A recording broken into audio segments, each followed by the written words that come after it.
Hey guys, welcome back to Jurassic Collectibles. So to continue our look at the original Series 1 Kenner figure line from Jurassic Park, today we're going to be taking a look at this guy. It's Dennis Nedry.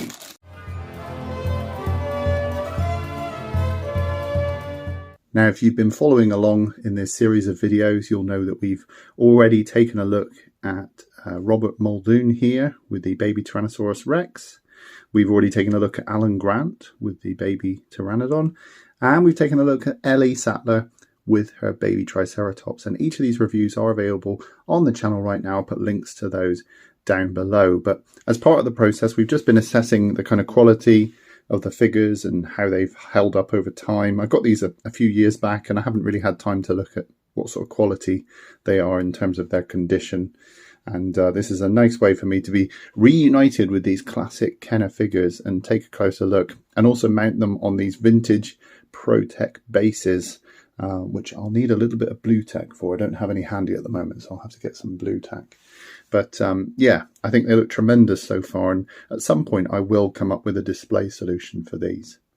Okay, so let's put these to one side. Let's move them all off. And we'll bring in Dennis Nedry.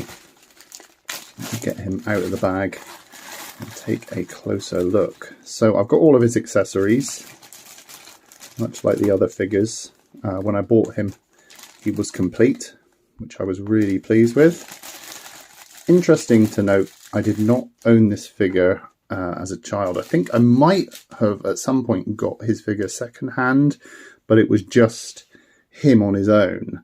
And I didn't have all of the accessories. So here is Dennis Nedry. And if you're familiar with the story of Jurassic Park, you'll notice that straight away he doesn't match the likeness of Wayne Knight, in that Wayne Knight has a much bigger build. He's a larger man. And this Dennis Nedry figure doesn't have that bulk to him. I mean, he's a little bit bigger than the others. He's a little bit less buff, but he's not you know, as overweight as Dennis Nedry is in Jurassic Park. So that was noticeable. I remember even just looking at the back of the packet, I noticed that he didn't look very much like the actor in the film. But as condition goes, this is actually a very nice looking figure. I can't see too many scuffs. I don't know if you can see it on camera, but there's a slight scuff there just on the corner of the glasses. It's really barely noticeable. It kind of looks like a highlight, really. But apart from that, I think the condition-wise... Oh, there is actually a little scrape here on the back, you may have noticed. Just a little white line, and that might come off with a little bit of rubbing. Yeah, I think maybe a little bit of alcohol and some rubbing might try and take that off. But otherwise, he is actually in very nice condition. So here is my sealed Dennis Nedry, and on the reverse of the packet you can actually see a sort of a rundown of the feature that he has, and it just goes on about his water pistol feature. It doesn't show the fact that his arms actually detach, apart from the fact that on the front of the box it says Dino-Damage arm. But yeah, the detachable arms, they can be taken out, and as you can see there are bloody stumps. And because it wasn't a feature that was advertised on the back of the packet, I'm sure some kids were sort of pleasantly surprised when they were children that they could do this. So that comes out as well.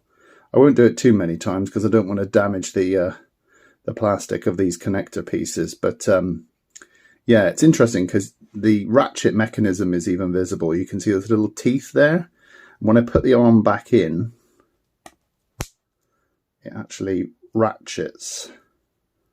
Can't really hear it on that one. It's a bit too tight. Let's try this one. See, it ratchets. It's like clicking into position. So that's quite a cool thing about Dennis Nedry, is that he also has those ratcheting arms. Some nice sculpted details. You can see he's got a little handgun and holster sculpted on. So nice little pockets on the side of his trousers there. He's got these little gloves painted black. I noticed in the last video that Ellie had these little fingerless gloves that weren't painted on hers, but here his gloves are painted, I'm assuming to make him seem a bit more sinister. Anyone in a film who has black gloves tends to be a baddie. Okay, so in terms of accessories, Dennis Nedry came with this little mask. So that's to protect him from the Tranq-Spray advertised on the front of the packaging. Very nice. Seems sort of consistent with the sort of modern technology that we see in Jurassic Park in the first one. I don't know if that's a break or whether that's supposed to be like that at the back. I'm assuming it's for, you know, to help you put the mask on, but if that is a break at the back, then I will look at replacing this part. And that's part of why these videos are useful to me, is to assess the kind of condition of these figures and see if I can get them all up to a nice level. So there he is wearing his mask. I think he looks pretty formidable when he's got his mask on. And yeah, it does stretch a little bit on the back, so that makes sense. And actually, we might need to remove this again to put on his backpack, which is over here. So this is his Tranq-Spray, cast in like a silver plastic or silver rubber for the actual backpack part, and then a silver plastic for the actual spray nozzle. And it's got this clear piece here. And you can actually detach this part, I think, yeah, so you can go and fill up this part with water, separate it from the tube, fill it up with water, and then squeeze it. I won't do that now because I'm trying to keep these as dry as possible for display. But yeah, that's a pretty cool feature. So you can fill that up with water and then spray it with water. So that was the play feature for this one. Okay, so let's put this on. Actually, that one's fairly in securely. So let's put this over Dennis Nedry. See if I can turn his arm a little bit. And then see if we can sort of wrangle him into his backpack. Put your head through there. Very good, Dennis. And then let's see, will that go on the first notch? You have to work out at which notch these things look best. Yeah, it looks pretty good like that. Pretty cool. And then we'll put his mask back on. But yeah, very nice figure. Very cool. And then last but not least, we have his minifigure, which actually is really, really cool. This is a Dilophosaur minifigure, a baby Dilophosaur. And as I said, I did not have this toy when I was little, but if I were to have picked this one up, it would have been probably mainly for this minifigure, because I saw the baby minifigures as just as important as the larger ones, because they had the official JP mark. And in all the marketing and advertising on TV, it said if it doesn't have the JP mark, it's not official. If it's not Jurassic Park, it's extinct, was the tagline. And therefore, I put a lot of importance on these minifigures, because to me, they were just as important as the big brothers and sisters. Very, very nice. Nice dark coloration with this bright green underneath.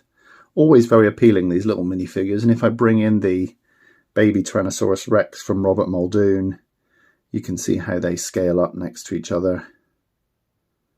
This one's a little bit smaller build, which you would expect from the Dilophosaur.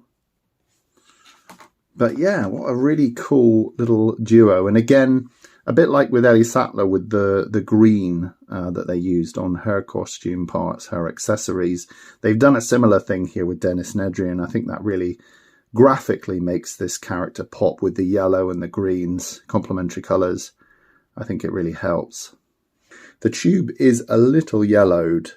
You know, if I was being really fussy, I guess I'd find out what kind of gauge rubber pipe this is and actually replace it, but it's probably glued in there. I just don't want to bother replacing this right now. I think I want to keep the original as well. I've seen a lot of Star Wars vintage toys with tubing and it's yellowed. It's just part of what happens over time. So for me, I'd rather keep the original in this case. There are some things I'm thinking of replacing. So, for example, on Ellie's grappling hook, I don't know if you remember in the review last time, there are some knots in the actual thread. I think I will replace this thread so that it's new, because that's something that, you know, it's going to replace easily. I just need to make sure I've got the same thickness to the thread. And then on Alan Grant, actually, his backpack, one of the little holes here has a crack nearby. I don't know if you can see it. It's a little split in the rubber of the strap. So I will actually go and replace his backpack. And that's part of why I'm doing these videos, is to kind of get these all up to spec for display and check that they're all in as nice tip-top condition as I can get them. Speaking of which, I've got some blue tack here, and we are going to put this guy on a vintage ProTech display base. As I've mentioned in previous videos, the holes on the bottom of the feet are a bit large for these vintage ProTech bases. They just kind of stand on them very loosely and can fall off. So what I do is I put a little bit of blue tack inside those holes. So one there will be enough, and then I'll put a little bit on the sole of his other foot, and then that tends to just give them enough purchase to stay on these vintage ProTech stands. So let's put that one in there, adhere that one on the other side, and then that's it. They tend to be pretty good with that. There we go. Now with Alan Grant, he was a bit back heavy. Nedry's a little bit heavy on the back, but not too much. And he wears, you know, his headgear on his head, so that kind of balances things out a little bit. And there's his Spitter minifigure. I don't think I can get that one to stand properly. The back leg is a little bit one-sided. Can you see that there? I don't know if that's because it's warped over time or whether it's actually sculpted that way, but there we go. Okay, if we bring in the other figures that we've looked at so far, here's Ellie Sattler, and I'll bring in her accessory, her Triceratops, and her grappling hook. I won't bother putting it in her hand for now, I'll just leave that there. And then I'll bring in Alan Grant. Again, you can check out each of these videos. I've looked at each of these closely and rambled on about each one. So if you are interested in watching those videos, links are down below. Do check them out. Make sure you catch the rest of this series. And here is the baby Tyrannosaurus Rex with Robert Muldoon. And there we have it. That's the 4 so far. Dennis Nedry joining the lineup, and I can't wait to find some kind of display solution for these, because I think they're going to look tremendous on display. But just look at them there. Don't they look fantastic? And I'm very lucky to have found these in such good condition. Like I said, there's the odd piece I want to go and replace, but otherwise I'm really chuffed to bits with all of these, and I'm glad I have them loose as well as in the box. I'm very fortunate. Okay guys, I hope you enjoyed this look at the Dennis Nedry Kenner Series 1 action figure and his dinosaur minifigure. Stay tuned for the next one, where we'll be looking at the last figure in the Series 1 line, and that is Tim Murphy. So we'll be looking at Tim Murphy, the action figure, in the final one. Okay guys, rate, comment and subscribe, and I'll see you in the next video.